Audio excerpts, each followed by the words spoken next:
Bonjour à tous et bienvenue pour cette petite vidéo qui ne va pas durer longtemps mais qui, je crois, vaut la peine d'être écoutée jusqu'au bout.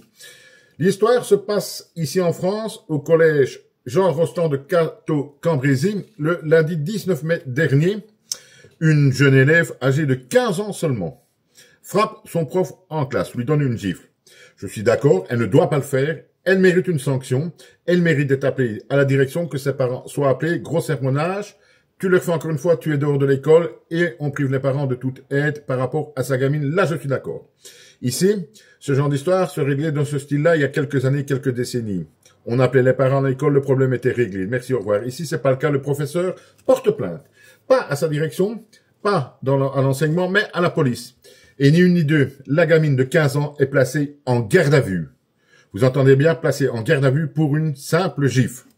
Alors là, et à un moment donné, il faut quand même ouvrir les yeux, hein, les amis.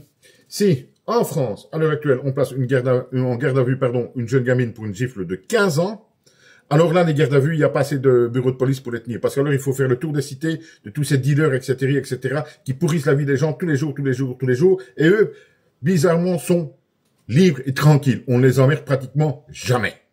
Et ici, une gamine de 15 ans, soit, elle ne devait pas faire donner une gifle à son professeur, est placée en garde à vue.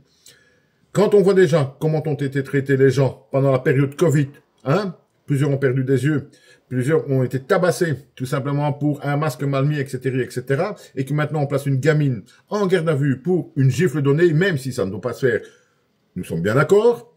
Là, je me dis, il y a une chose qu'on peut être sûr et certain.